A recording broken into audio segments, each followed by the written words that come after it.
recording.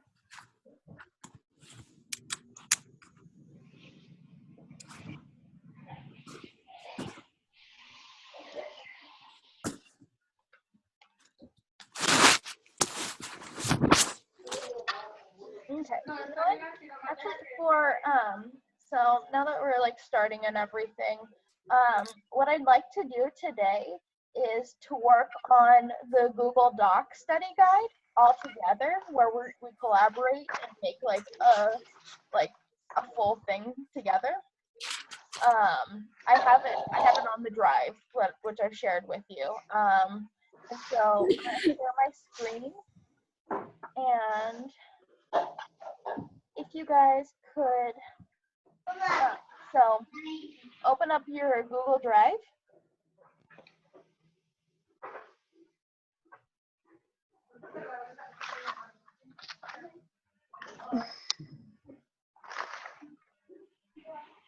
And there is a federalism study guide right here that you guys can all edit.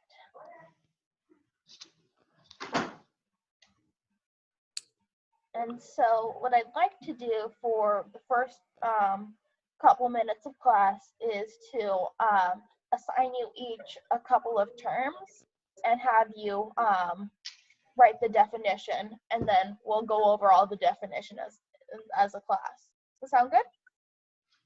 Okay. All right. And we have 1, 2, 3, 4 people right now. So, and we have 1, 2, 3, 4, 5, 6, 7, 8, 9, 10, 11, 12, 13, 14. Okay. So 14 divided into 4, it's not really good. So, will 2 of you be okay with doing 4 terms instead of 3? And then me. Okay. All right. Wait, I have a quick question. Can you hear me okay? Like this? Or should I put headphones in? No, you're good right now. Okay. So, all right, I'm just gonna randomly assign you guys. Brian, I'm gonna have you do 4 of them, and Amber, just because you guys are the first 2, so you're unlucky. If just we luck don't of the draw. Huh? do we look them up? Yes, I highly encourage you to look them up, but be able to explain it in your own words. Okay. So, Brian, I'll have you do the first 4. So federalism to implied powers. Okay. Amber, I'm going to have you do unfunded mandate to privileges, express powers to preemption. Okay. And then, Joanna, I am going to have you do redistributive programs to the 10th Amendment. Oh shit, did I not number this right? 1, 2, 3.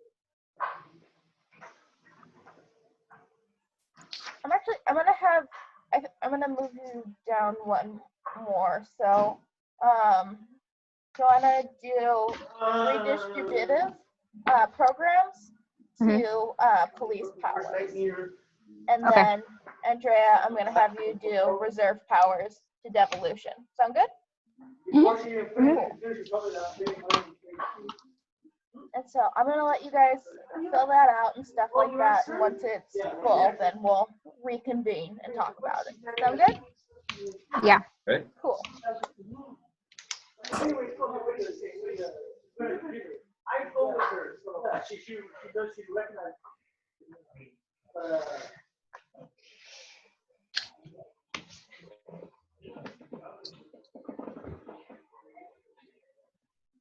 Owner, the owner is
This is so strong.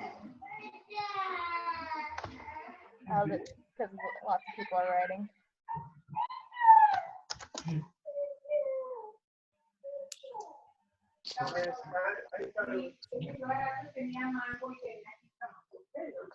Where is he? Slap him.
What's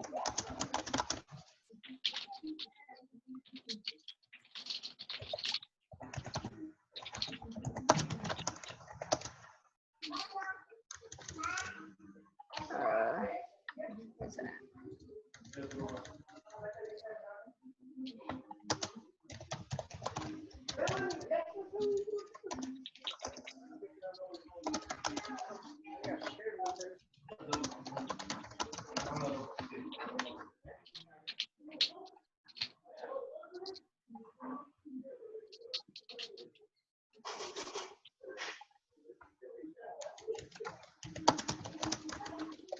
Oh, sure.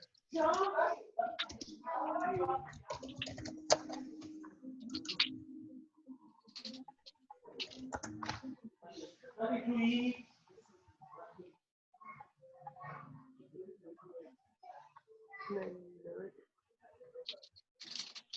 Is that going?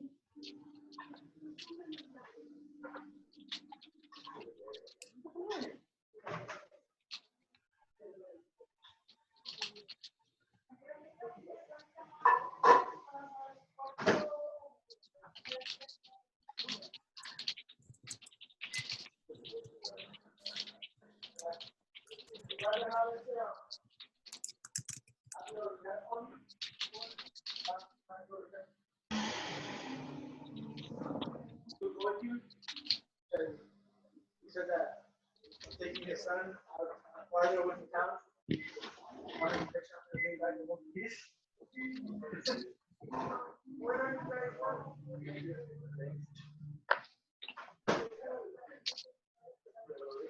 I told Abigail that Sunday? Yeah, Sunday.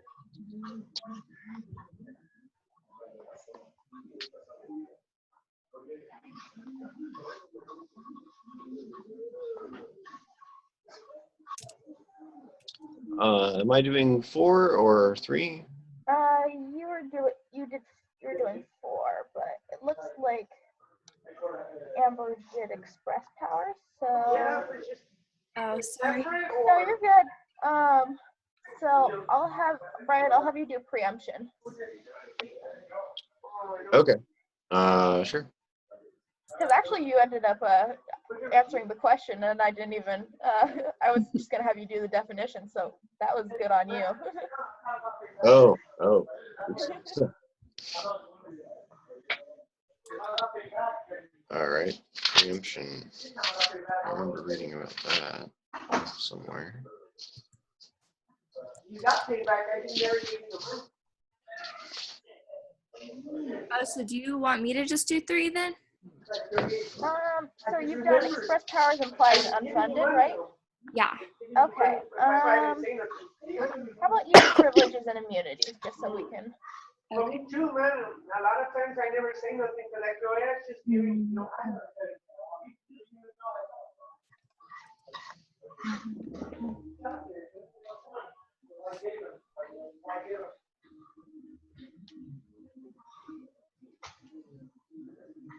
I believe because I know it's going to use somewhat, but my parents don't know about it. I'm looking at one time, but I didn't have to.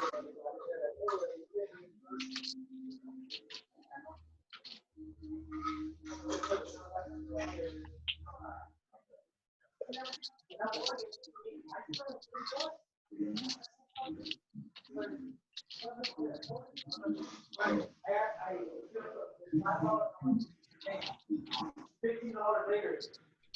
I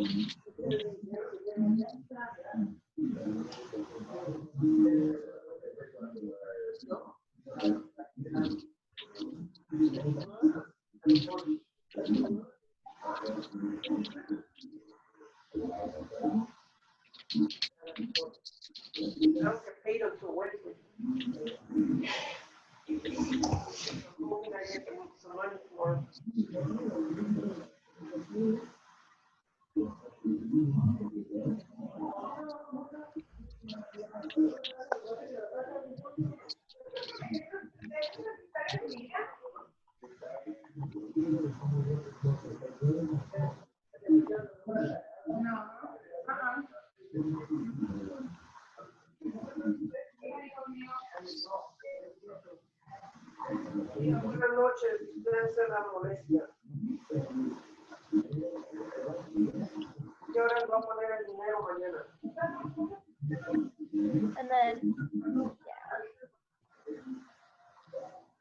Joanna, because you were still working on the other definitions, I gave that one to Amber and stuff, so Oh, we okay. can speed things along, yeah. Okay, yeah, no, my computer's been slow. Sorry, Oh, guys. yeah. No, it's okay. I mean, that happens with Google Docs. Mhm. Sometimes Okay. we don't always keep up with each other.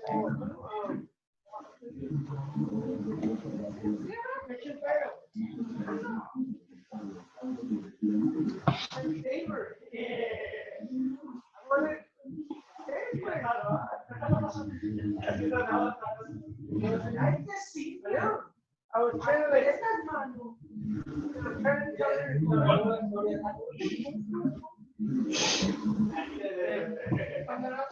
And then, hey Lexi,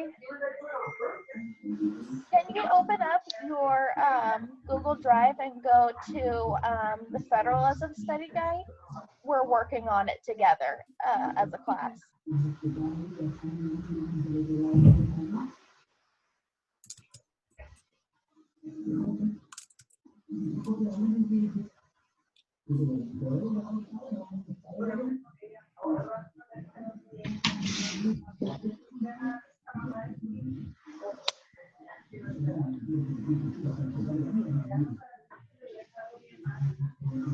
All right. Amber, are you done? Yeah. Cool. All right, then let us start going over this.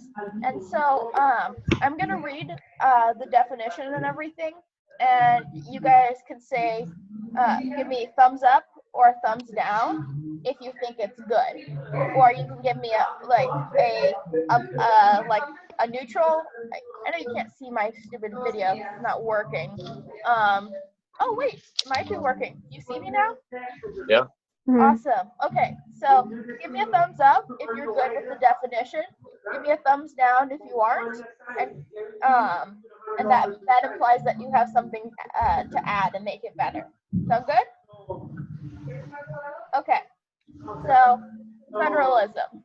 The idea that government is split between central and regional groups as a division of power.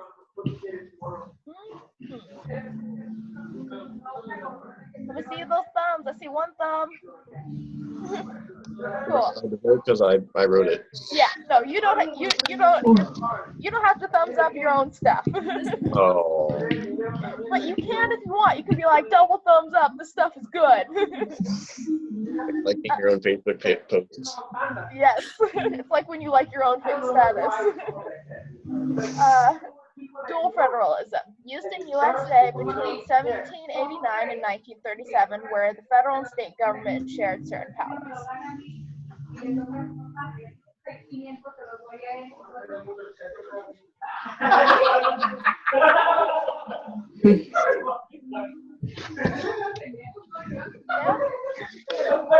To move on? I wish there was an example. Huh? I wish there was an example. Yeah. So actually, does anybody have their textbook with them? I have it right here. Because there is a really good example and kind of explanation between like dual federalism and like the different types of federalism, and like they use an analogy of a cake.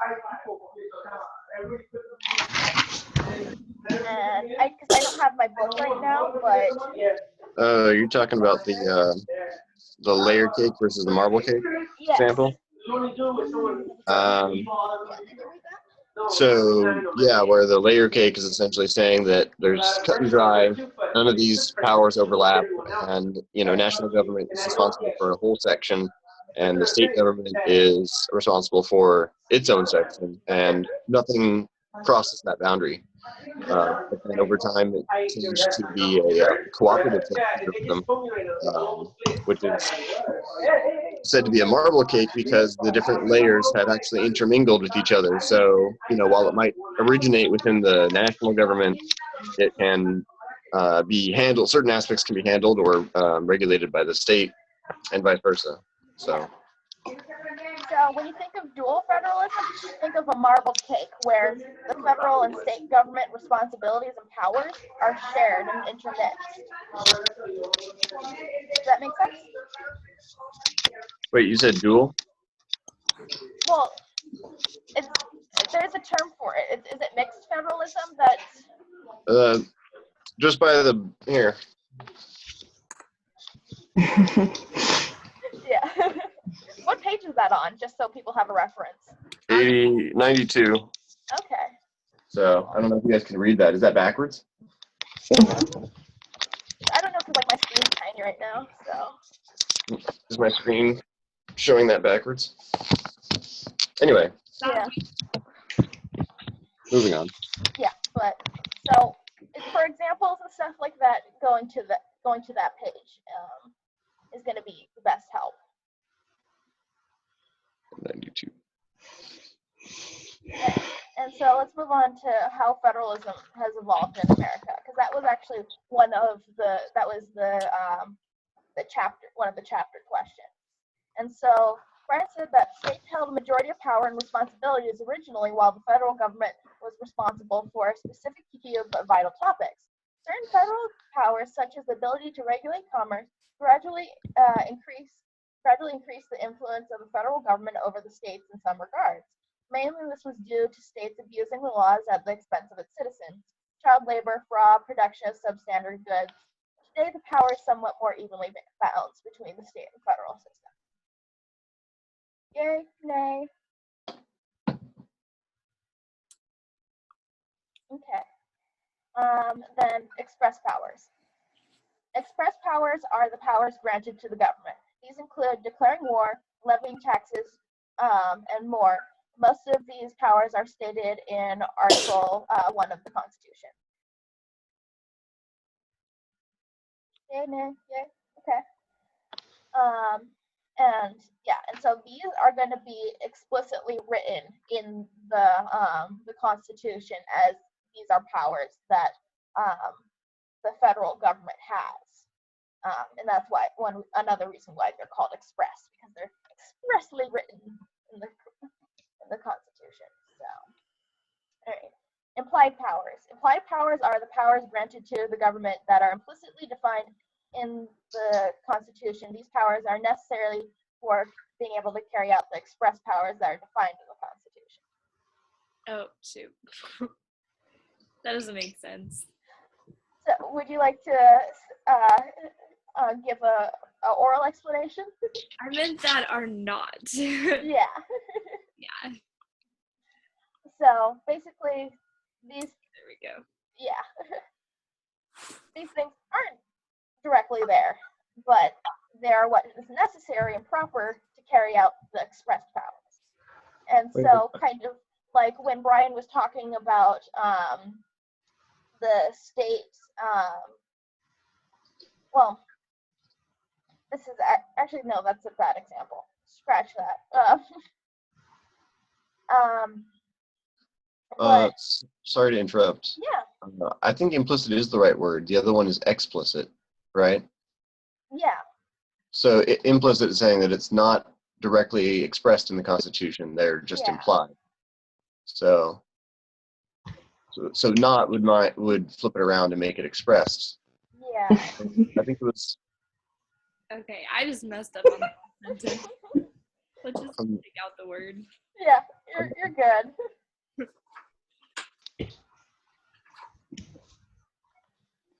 But yeah, because they're implied, like Brian said. And so an example of this would be the federal. This is actually a case that we're gonna be looking at. It's on. I'm pretty sure it's part of Thursday's readings, where the federal government tried to enact a law to ban firearms like 10 miles within a school area, and like ban firearm stores. And their justification was that by having those things near a school, it disrupts commerce. And it's really tangentially connected, where it's, if you hadn't like gone and be like, oh, this point connects to this point, you wouldn't naturally see it, kind of thing.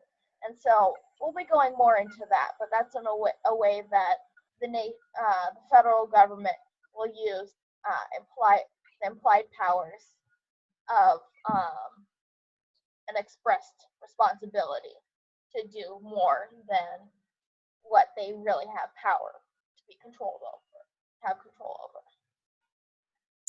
It's like, oh, well, it says in the Constitution that we're supposed to do this, but how can we do that if we aren't allowed to do this? Does that make sense? Mm-hmm. Cool. All right. And so, an unfunded mandate. An unfunded mandate is a regulation for local or state governments to perform actions that aren't funded by the federal government. An example would be increasing minimum wage. Another example would be to require security advancements or increased training programs. So basically saying, hey, you have to do this. We're not going to give you any money to do this, but you need to do it. Preemption. To preempt something is to prevent something with certain actions. In this case, the federal government takes responsibility for facilitating a law or regulation when a state does not or cannot uphold federal requirements. So, good, bad, meh? Okay, let's talk about it more. And so, Brian, do you think you could give us an example of preemption? Oh. Mostly pick on you because you wrote the definition for this one. Right. Not off the top of my head. It's right here, though. For example, as federal regulations proliferated after the 1970s, Washington increasingly preempted state and local action in many different policy areas. These required the states to abide by tougher federal rules and policies, such as air and water pollution, occupational health and safety, and access for the disabled. Yeah, that's the example. So where they mandated that we had to get wheelchair accessible buses and other kinds of public transportation, but didn't provide any funding for it. And the way that to ensure that people with disabilities were served in all states, the federal government went ahead of the state government and was like, okay, we're going to put all of this accessibility in and stuff like that, so that we don't have to deal with you dragging your feet or anything that might happen in certain states. Does that make sense? Okay. So, redistributive programs. Programs renewed again and again, created better. Yay or nay? I was just looking for an example, actually. Okay. Yeah. I'm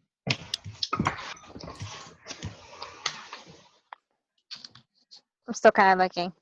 Sorry, guys. No. Well, how about somebody can give you an assist?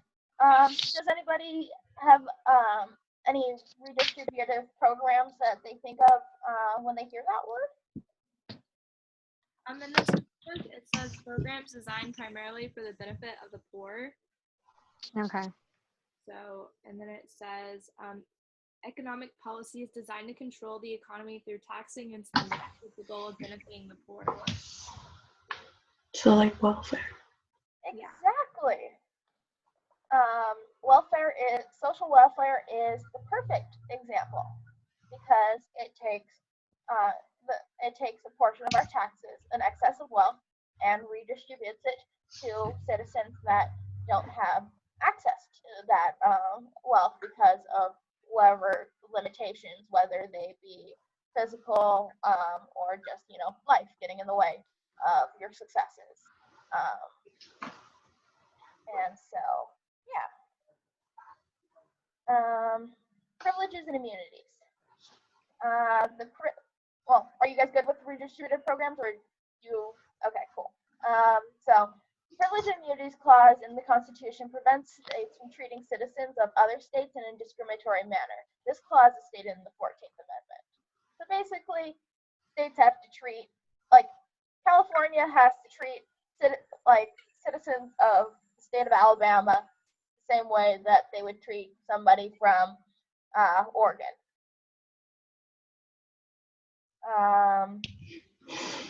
Because it's pretty fucked up if you were like, yeah, no, you're from that state. Well, fuck you. You don't get a license. Because we don't like you. Okay. 10th Amendment. And so, actually, privileges and immunities belongs under the state power section. So I'll just move that. 10th Amendment. So it's the last amendment of the Bill of Rights, and it says that any power not given explicitly to the federal government is given to the states and the people. Yay, nay? Yeah. And so basically this is the state's protection against the federal government coming in and taking powers that weren't explicitly given to them. All right, so police powers. Power given by the government to enforce laws.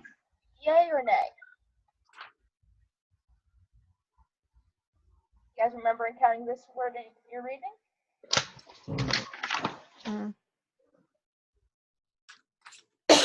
Can you go over this one a little bit more? Yeah, and so I would like. Government, right? What was that, Amber? That's the state government. Yeah. Yeah. And so I'll just put that little edit in. To regulate health, safety, and the morals of its citizens. Hmm. That's what it says in the book.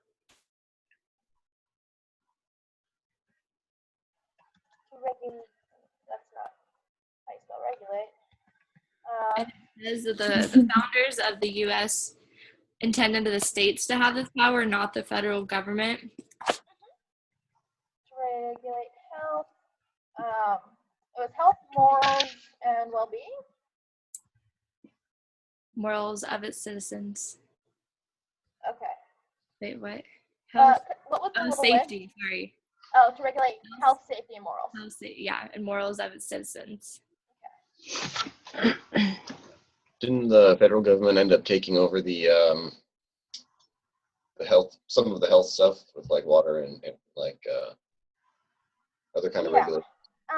This is more so like you know how like states will have like weird laws that are very specific to that state and aren't seen anywhere else.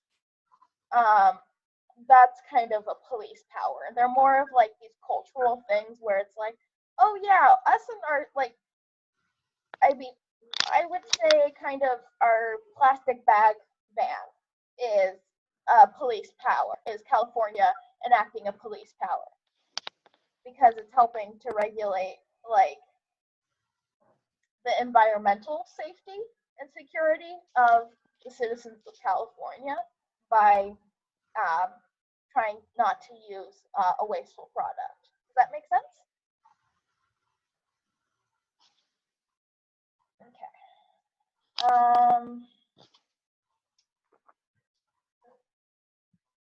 Oh, Joanna, did you add speech protection to I this did. amendment? Yeah, was that one right? Was that one? That's not part of it. Oh, whoops. Yeah, That's it's probably not okay. it. I'll take it off right now. Speech protection is in the First Amendment. And we'll be talking about that more when we do civil liberties. Okay. Reserved powers.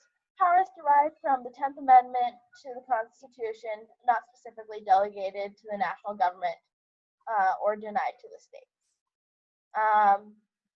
So, like in the 10th Amendment, anything that isn't explicitly granted to the federal government or is required for them with the implied powers, then it all goes to the states.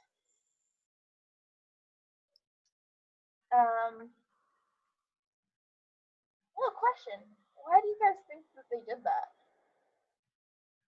Wait, what's that? Can you say it again? Why do you think that they had explicit why are the federal government's powers expressly written while it seems that the state powers are just whatever is left over?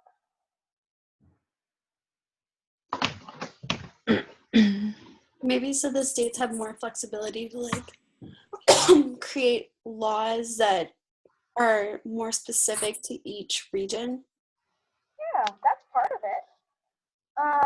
And remember when we were talking about federalists and anti-federalists? Mhm.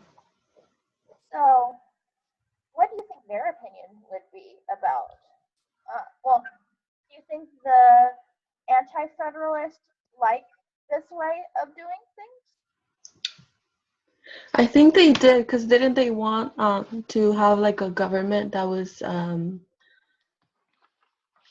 like more close in contact to them, and they didn't want like a central power just controlling everything. Yeah, exactly. And so by doing this, they're like, okay, so the central power will expressly label what you can do, but the stuff that's actually closer to us and, can make laws that are specific to us and our needs, like Lexi said and what you said, Andrea, then you have a better system and stuff because it's more responsive. Then concurrent powers. It's a political power that can be used by either federal or state government. So it's the marble cake. They're powers that are shared. Full faith and credit clause. It requires the states honor the public acts and judicial decisions that take place in another state. A really good example that I like using is that before gay marriage was legalized throughout the nation, if you got married in a place that it was legal and then you moved to a state where it wasn't, that state still needs to recognize your marriage because it was legal in the state that you did it through. It was a public act. Does that make sense? Cool. And so basically, yeah, it's just like also like, if you get a driver's license, like the state of Nevada has to acknowledge California driver's licenses as legitimate driver's licenses. You don't need to, if you're driving through from state to state, you don't need a license for each of those states, kind of thing. And then devolution, a policy to remove a program from one level of government by delegating or passing it down to a lower level of government. So basically, that's just like if the federal government had, I think actually,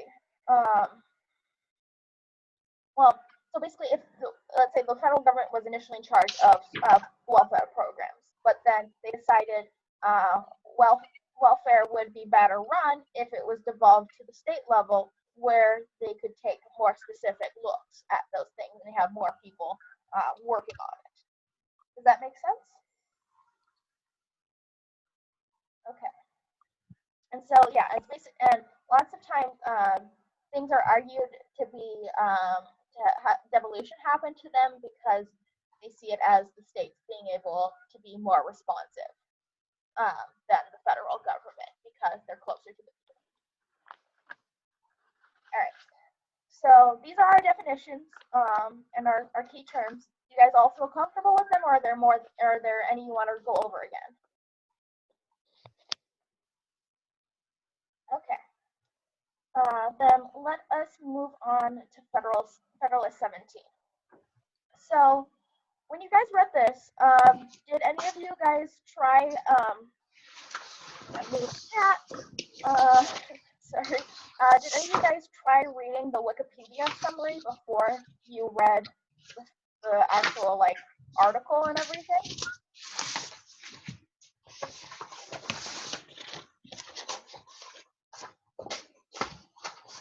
No? Okay. Question. I know Joanna started reading it and stuff because we talked about it. Has anybody started reading this? Okay. I tried to read it, but I was sick a lot this weekend, so I Aw. didn't really get to it. And I'm reading the thankfully, summary right now. yeah. And so actually, I wanna go and look at that all together because it's just a little paragraph summary, and I think it really, for me, I know it helped when I first read the articles and everything because I'm like, oh, okay, so this is the general idea.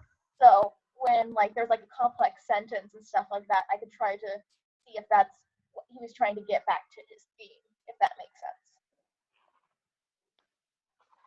Also, dictionary is your best friend when it comes to Federalist essays or, Google, because he uses a lot of words that we don't use in common language. And so if you don't know something, look it up. It's the easiest and fastest way to do things like that. But yeah, okay, so let's read the summary. Federalist number 17 specifically regards the possible encroachment by the federal government on the powers of state governments. And so sometimes even the Wikipedia can be a little thick-worded. And so when that happens, just Google it, dictionary, because once you know a word, then you won't have to look it up ever again. And so I would say it's just a really good general practice. My mom, I know she kind of indoctrinated it into me as a kid because I'd be like, Mom, what's this word mean? And she'd be like, go look it up. So that's what I'm going to be to you. I'm going to be my mom and be like, go look it up. But for like key terms, we'll talk about it. But for the most part, looking it up usually helps. And if not, then come to me. All right. Encroachment by the federal government on the powers of the state government. So taking the powers of the federal government taking the powers of the state government.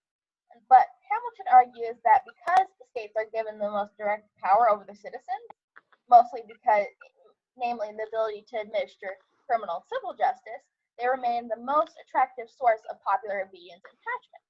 You're like, oh, I know this. I'm cool with this.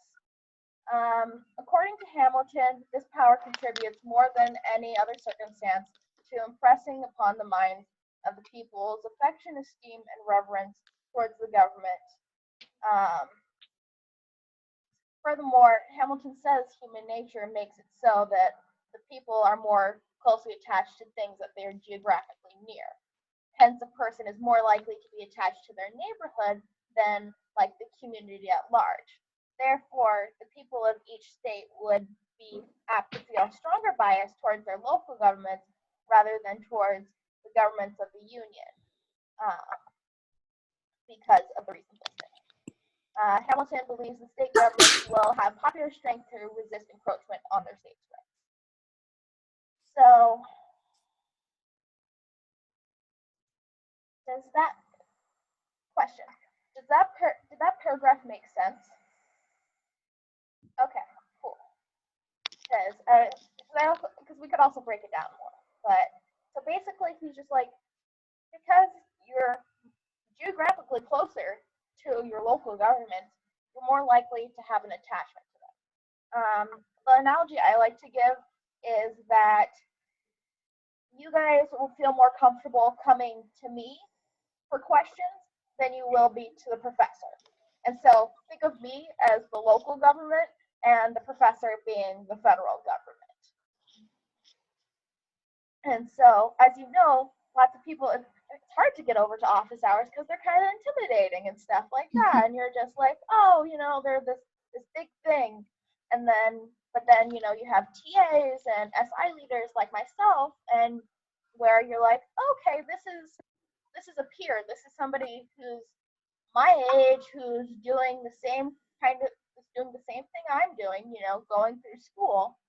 And so they'll be able to better relate and understand where I'm coming from, and will probably be able to help me better because they have more relatability. And so the same thing applies to state versus federal government. People find that they can relate more to their state government than their federal government. But, little question, do do you think Hamilton was right about that? Do you guys feel closer to your local government than you do to the federal government? Or do you think Hamilton was right and we have that same affinity?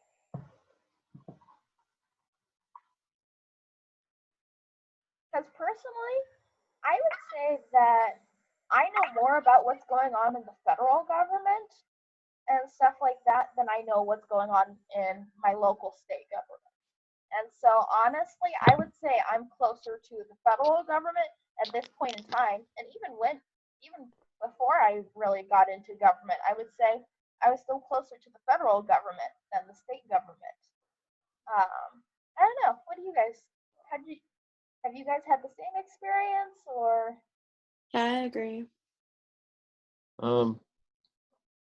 I think you had a good point because a lot of, I mean, California itself influences a lot of more local stuff that affects us. Well, that can affect us. It doesn't affect everybody. So, like for Yeah. example, if you don't like purchasing or using firearms, then that's not really going to bother you. But then, you know, California passes laws, and now it's tough, and that affects you. So, you know, that's closer towards.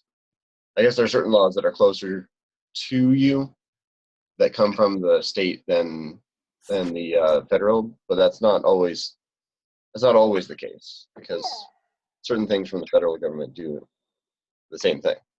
Mm-hmm. Yeah, you make a really good point.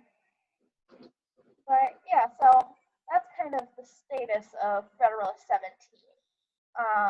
I do encourage you guys to go back and try reading it yourselves.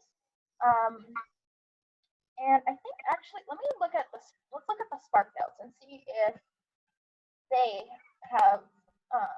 Sometimes they take it. Spark Notes picks out the important quotes and everything, and so.